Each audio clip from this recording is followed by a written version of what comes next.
Thank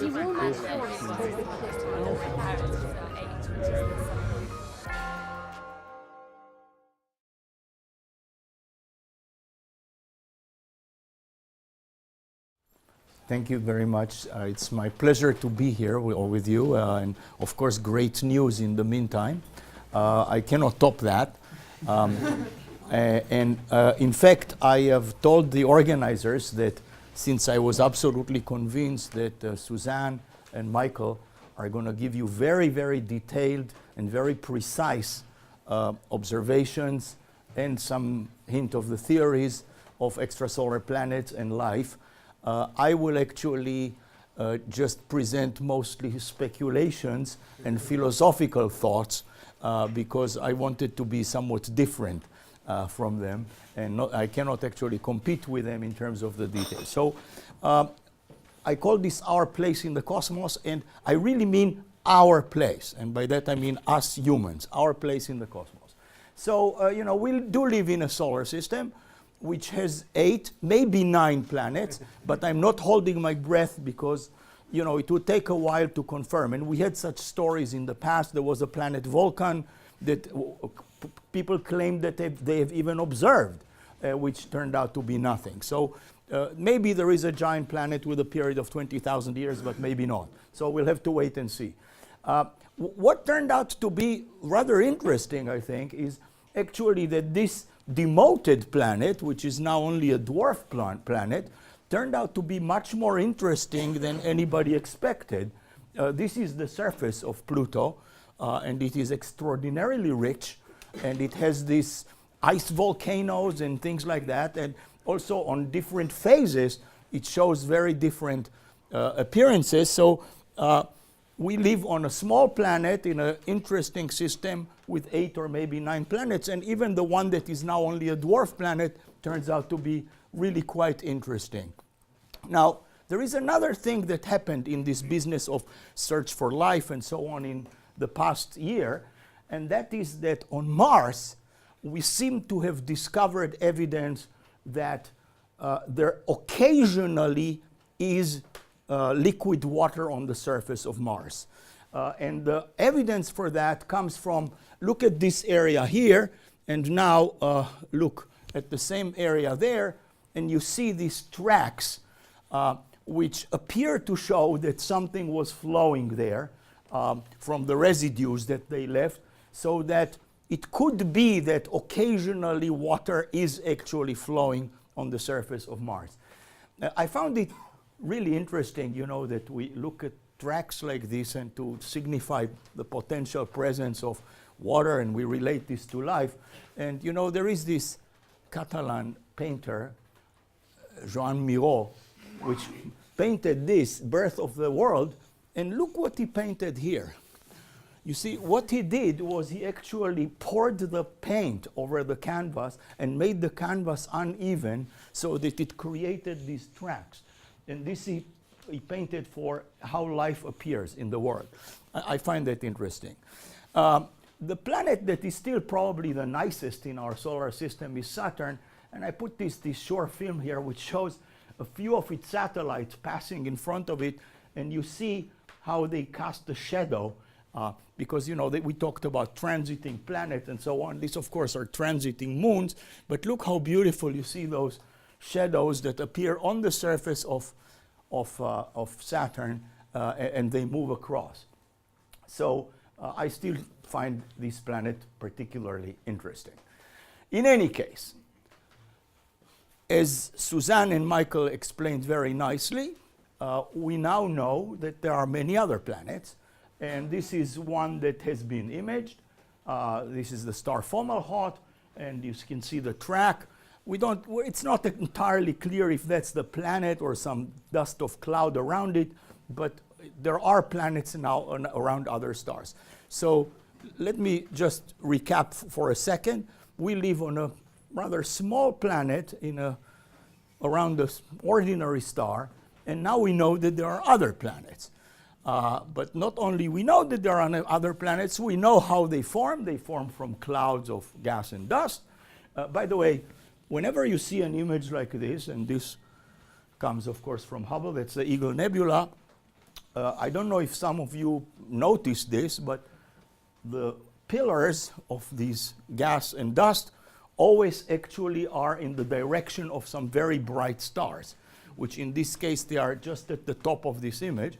And the reason, of course, it's the radiation and winds from these very bright stars that erode away all the less dense dust and leave behind these densest pillars.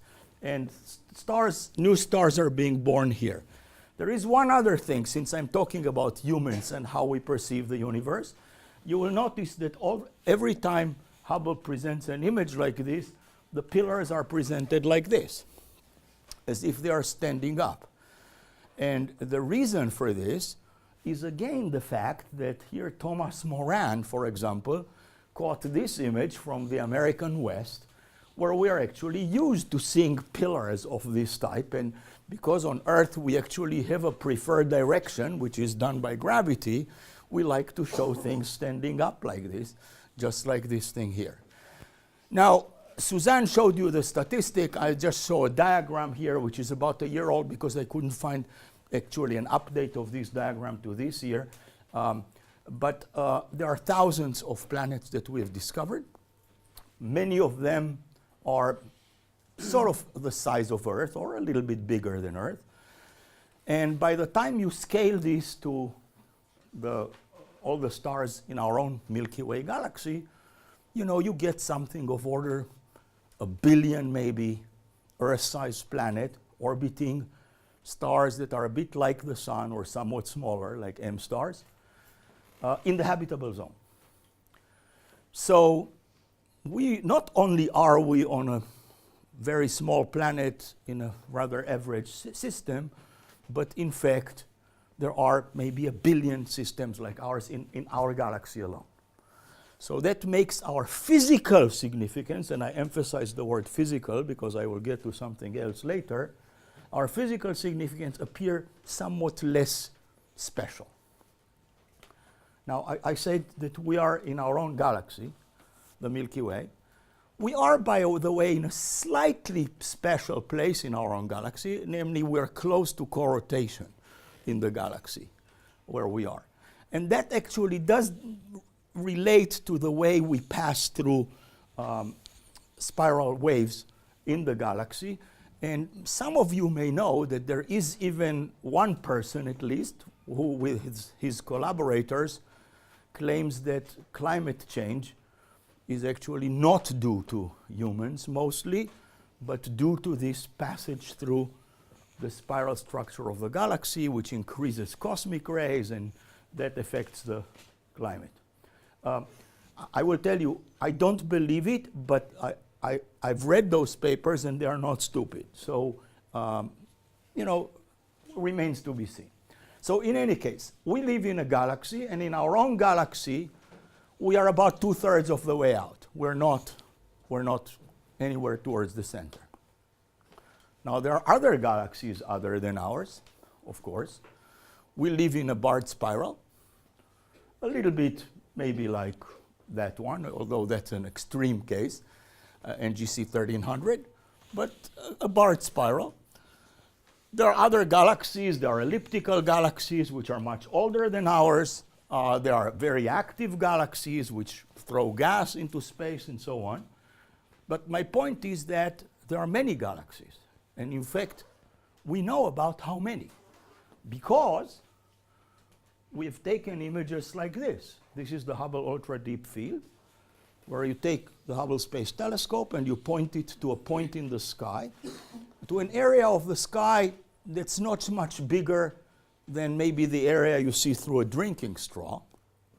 And in that image, you see all these objects, and as far as I can tell, there are only 2 stars in this image. Well, only 2 stars that you can see, which is this one here, and there is one up there. Every other point of light you see here is a whole galaxy with 100 billion stars, like the Sun. And there are a couple of tens of thousands in this image. So you can multiply this by 4 pi, and you will get a number that is something like 200 billion galaxies in the observable universe. Okay, so how unspecial are we? we live on this small planet in a solar system. There may be 1 billion such things with Earth-sized planets in habitable zones around sun-like stars, roughly. And there are maybe 200 billion such galaxies in the observable universe. Now, I don't know if you start to get depressed by this, but things only get worse, at least at first. And the reason I say that is that not only that is the case, but in fact all the stuff we're made of, which is ordinary baryonic matter, is less than 5% of the energy budget of the universe. So what's the rest? Oh, we can fly through the Hubble Ultra Deep Field because we have measured photometric redshifts to many of the galaxies, so you can do this grand tour where you fly through it, and when you don't see anything anymore, it's not because there are no galaxies anymore, but there are no galaxies anymore for which we have reliable redshifts. So you can fly through this. But what I started saying is that we are only less than 5% of the matter in the universe. And the rest of it, about 25%, is in the form of dark matter. Now, again, just to be fair to all kinds of alternative possibilities, I mean, there is one small group of people led by one scientist named Moti Milgrom who suggests that there is no dark matter, but rather that we have to change the laws of gravity in a certain fashion. There is a certain phenomenology known as MOND, and he suggests that maybe that's what does it. Like I said, it's a small group of people. I think you can probably count on, well, maybe 4 hands, the people who actually follow that. The rest of them believe that there is dark matter, in particular because of images such as this one. This is the bullet cluster. The red here shows X-ray emission, which is these clusters of galaxies having in them hot gas, and when the two clusters collide, the hot gas collides electromagnetically, basically, and it produces, you know, this bow shock here.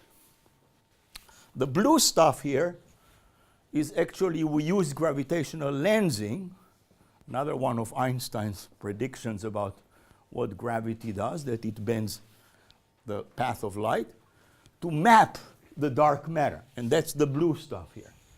And the remarkable thing is that the two things appear to be fairly separated because the dark matter is extraordinarily weakly interacting, only gravitationally and through the weak interaction, and therefore it basically flows through as the two clusters collide, while the hot gas actually does collide. So this is one of the best examples that we have to show that there is dark matter. These are similar examples. This one is from two clusters that collide pole on, and this is where the distribution of dark matter is, because you form something like a ring, you know, a little bit like you throw a pebble into a pond, and that's what you see here. So that's that thing here. So about 25% of the universe is dark matter, while we are less, not we, the stuff we're made of is less than 5%. So become even less physically significant in the universe. And things get even worse, because 70% of the universe is in the form of dark energy. So dark energy, we don't know what it is exactly, but we know it's about 70% of the energy budget of the universe, and we know that it causes the universe, the expansion of the universe, to accelerate. And this was discovered only in 1998, so this is relatively new. I should mention, by the way, that Joe Silk and I wrote last year a paper about how one should try to expand the searches for dark matter, because you see, the point is, the reason I say we shouldn't completely forget about Milgrom and his modified gravity things, that we have still not discovered the particles that make dark matter. There is an experiment in South Dakota called LUX. It just published about 6 months ago. It's latest results, and they still see nothing. There is a 1-ton xenon experiment in Gran Sasso in Italy, They will publish results with some luck maybe next year. And there are a few other experiments being conducted. We have still not found anything. I used to ask Joe, so in how long, if they don't discover any dark matter, will you say that there isn't any? And I asked him that about 5 years ago, and he said, 5 years. When we've still not discovered. So I asked him, so what now? He says, give me another 5 years. So, you know, that's how it is. The thing is that if at one point, you know, we will not find anything, we will have to say, well, maybe we should be more open-minded and think about other possibilities. But at the moment, almost everybody believes there is dark matter. Dark energy, again, we discovered the acceleration. It's apparently due to a repulsive gravity that is predicted by Einstein's general relativity. And it's about 70% of the energy budget of the universe. So this is the dominant form of this, again, making us even smaller. This was discovered, of course, both using type 1a supernova, these explosions that you can see halfway across the universe. But since then has been confirmed by cosmic microwave background measurements, effects such as Sachs-Wolf effect and others and so on. So nobody doubts that the universe is actually accelerating. Now, you might have thought that the bad news stops here, namely in terms of our physical significance, but in fact, it goes yet one step further. And the reason is that when you actually try to naively estimate how much dark energy there should be or what its density should be, when you do it most naively by summing up over all the modes that you can have, you get a number that is about 123 orders of magnitude larger than what we actually observe. Now, a discrepancy of 123 orders of magnitude is big even in astronomy. So you can do all kinds of tricks. And the tricks are of the type, then you can say, well, maybe there is supersymmetry, which is this extra symmetry which says that you have, for every particle that we know and love, there is a counter particle that we have not discovered yet, removed by unit of half of a spin. And those tend to enter with positive and negative contributions. So maybe you have this incredible fine-tuning where by adding up all these things, they cancel almost precisely, but not quite to zero. They leave this thing behind. But you must realize the level of fine-tuning we're requiring, if that would have been the case. We're requiring that you cancel 122 zeros, basically, 20 decimal places, leaving just one behind. That's a level of fine-tuning. Now, if you add supersymmetry to this, the discrepancy is only by about 55 orders of magnitude, which is still enormous, yes? So physicists normally don't like fine-tuning. In fact, they abhor fine-tuning, certainly at the level of 50 orders of magnitude. So what else can explain the fact that dark energy is like this? So people have suggested something extraordinarily speculative, but which is still in the context of physics and not metaphysics, and that is that actually there isn't one universe, but our universe is one member of a huge multiverse. How huge? String theories tell us maybe 10 to the 500 universes. So the idea is that there is an ensemble of maybe 10 to the 500 universes.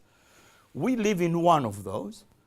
And the thing is that the value of the cosmological constant, or this dark energy, is not something that is actually determined from first principles, but rather it takes a random value in this huge ensemble.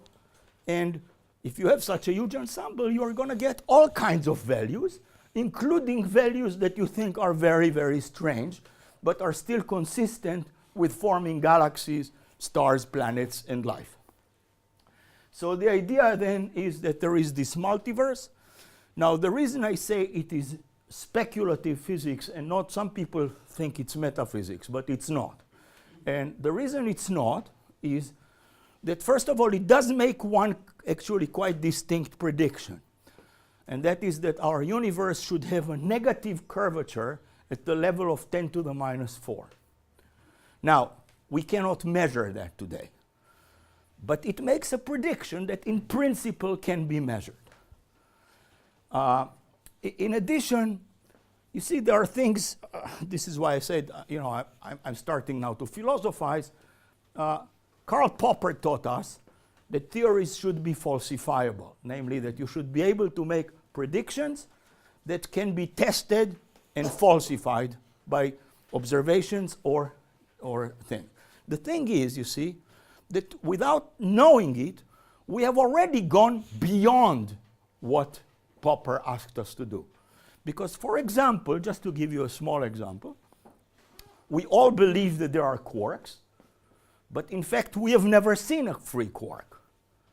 We will never see a free quark because actually the theory says that you will never see a free quark. Yet why do we still believe that there are quarks? Because there are enough predictions in what we can measure to make us believe also in things that we cannot observe.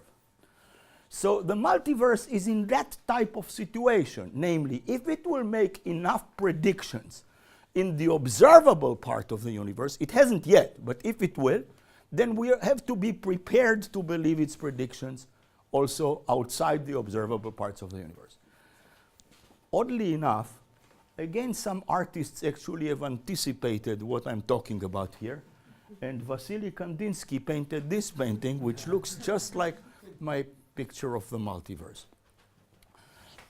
Okay, so what happened until this moment? So until this moment, our physical existence became less and less important at every single step, all the way to the fact that even our universe is not unique. Why am I not depressed? Well, maybe because I'm a cheerful person usually, although people say I'm a pessimist. But, I should mention this. You see, the value of the mass of the Higgs that was found also lends indirect support to the multiverse hypothesis. Because the value of the mass of the Higgs is very low, but the Higgs mass should get contributions from masses at the Planck scale, which is 10 to the 16 orders of magnitude higher. So we should have seen some supersymmetric particles with masses close to the mass of the Higgs. And so far, the LHC has seen none. Even some of you may have heard that there is a suggestion of a particle that decays to 2 photons at 750 GeV. First of all, we don't know yet whether that's true or not, but the LHC will start running again in April, and we will know whether that is there or not. But that is not going to change the fact that it's not close enough to the Higgs, so it would still require a high level of fine-tuning if that's all that we're going to find with the LHC. High level of fine-tuning. Okay, so I said, here is now the road to recovering our self-esteem and feeling of importance. The first thing, as you all know, we are stardust, which means the elements in our body were forged in stars. In this particular case, I took Mystic Mountain, formed stars. The low-mass stars produce planetary nebulae, which produce most of the carbon and nitrogen in the universe. And the more massive stars produce supernova explosions, which produce neutron stars and black holes, the types that LIGO has just observed, but also produce things like iron, oxygen, and so on. So all the atoms in our bodies were formed in the universe, somewhere in the cores of some, forged inside some star. Not only that, this atom in my body may have formed in that star, and this atom may have been formed in another star. So here is a phrase that maybe you never heard it put like this, but I think that this encapsulates this. I mean, you can say we are stardust, but I say more than this. I say It's not only that we are in the universe is inside us. So that makes us very, very intimately connected to the universe. So that already increases our importance in the grand scheme of things. But there is something else. We have to ask, are we alone? And both Suzanne and Michael talked about searches for life, biosignature, and so on. So far, we are the only place in the universe in which there is life. Nobody knows precisely how many species there are on Earth, but the most recent estimates put it at 8.7 million. So 8.7 million species of life on Earth, and yet this is the only place where we find life. It's more than that. There is a famous so-called Fermi paradox, and actually Joe Silk and I wrote a short article for Scientific American which just appeared last month about this question of, how do you find life and what about the Fermi paradox? The Fermi paradox is, for those who are maybe from different fields, is simply, if there is all kinds of intelligent life out there, how come we haven't seen any yet? And the reason to asking this question is that one can do a very simple back-of-the-envelope estimate and show that actually if you have a very, very advanced civilization, it can easily reach any corner of the galaxy within about 10 million years, which is nothing in the grand scheme of things. So how come we've not seen any of that yet? Now, let me tell you that there are no good answers to the Fermi paradox, but there are two answers that I like better than other answers. So one of them has to do with what happens to civilizations once they reach intelligence.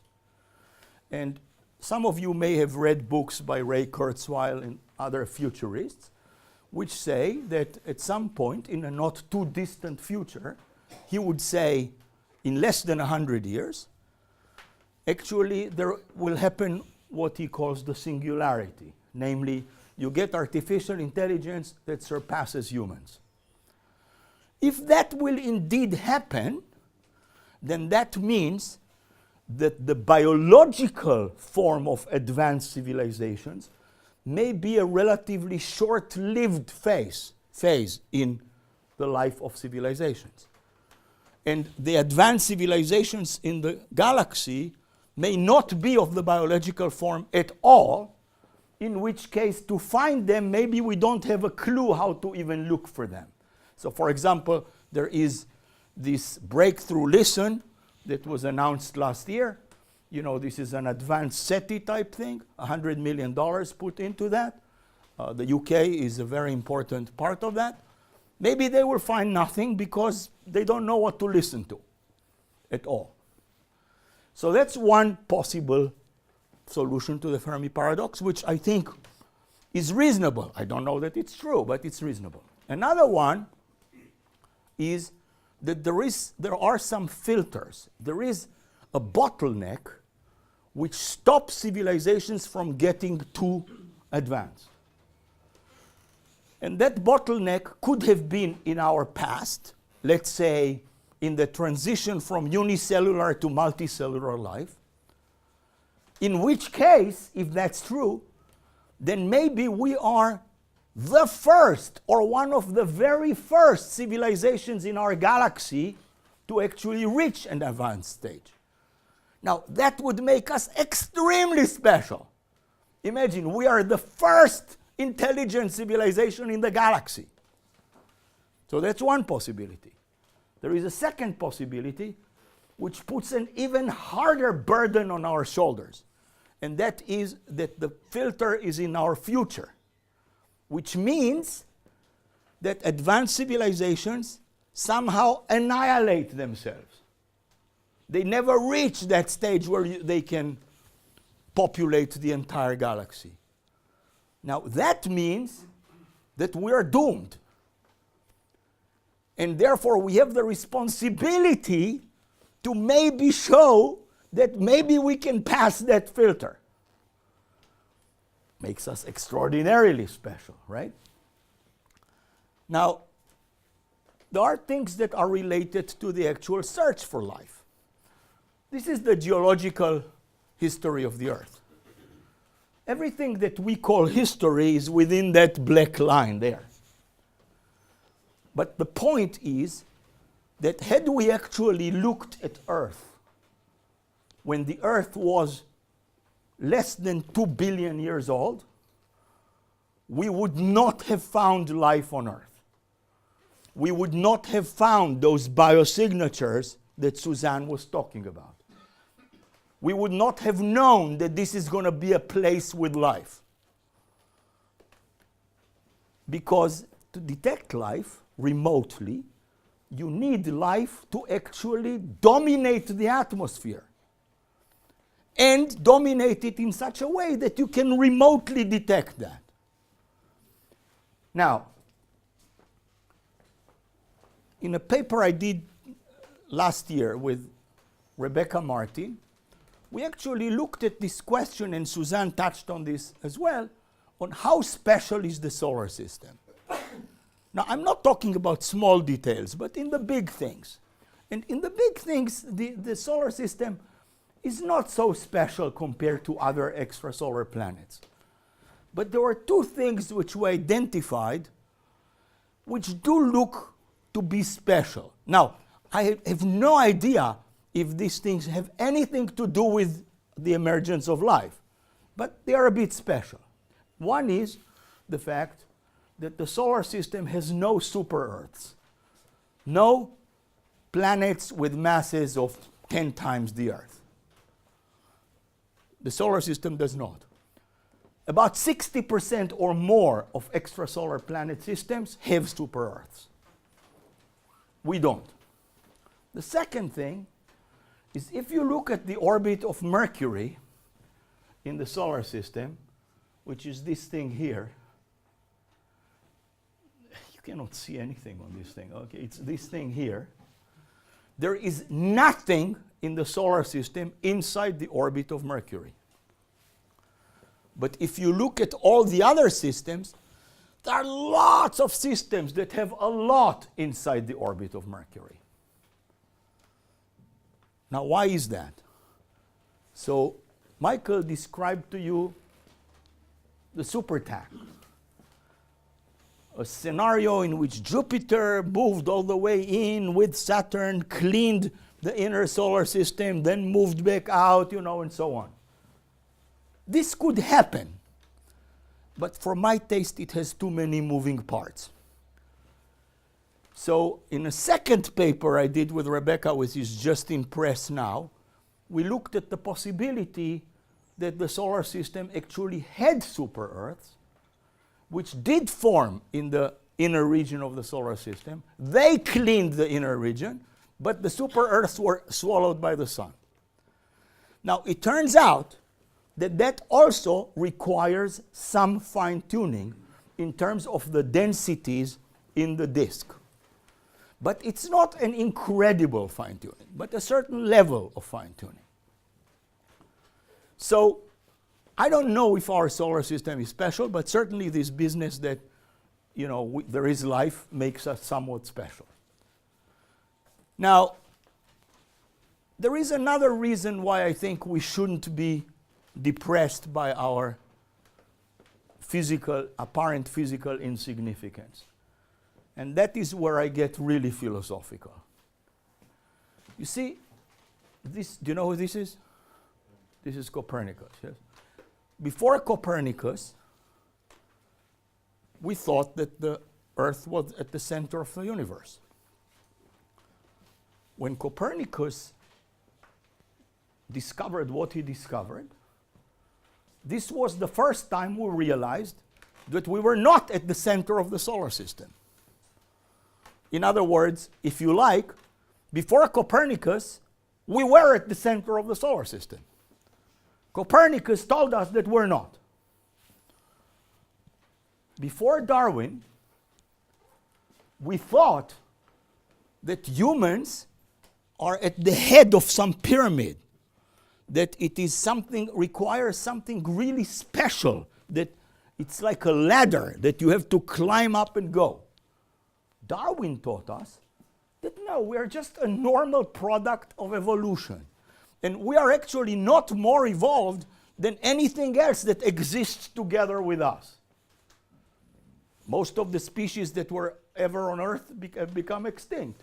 But everything that's now, it's equally evolved. So we're nothing special in this way. But again, it's Darwin, a human, who discovered that. This is Harlow Shapley, who at the beginning of the last century discovered that we are not, the solar system is not at the center of the Milky Way galaxy, but 2/3 of the way out. A human discovered that. This is Edwin Hubble, after whom the Hubble Space Telescope is named, who for the first time showed that there are other galaxies other than the Milky Way. Before that, there were no other galaxies.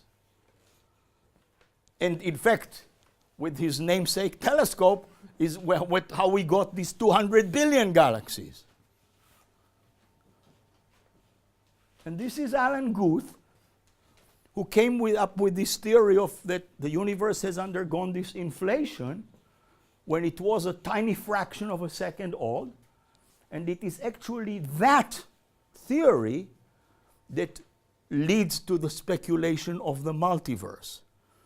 Because if you actually believe that inflation happened, it turns out that it is virtually impossible to avoid the formation of a multiverse. Because what happens is that the vacuum is caught in this peculiar state where it inflates like crazy, then some parts of it decay and form more leisurely expanding universes, but the vacuum between them continues to expand like crazy, and then some other parts of this, and you so form a whole multiverse. And like I said, string theory also independently says that there could be 10 to the 500 solutions. And by the way, I didn't mention one other thing. The mass of the Higgs, actually, believe it or not, well, some of you may know this, actually predicts that our vacuum, the physical vacuum of our universe, is actually unstable. In other words, we are caught in a state that is not the absolute minimum in terms of energy. We're caught at a local minimum that is above the global minimum. And so that at one point, we could decay to the global minimum, and that would be the end of our universe. Basically, the vacuum will eat up everything. Now, why doesn't it happen?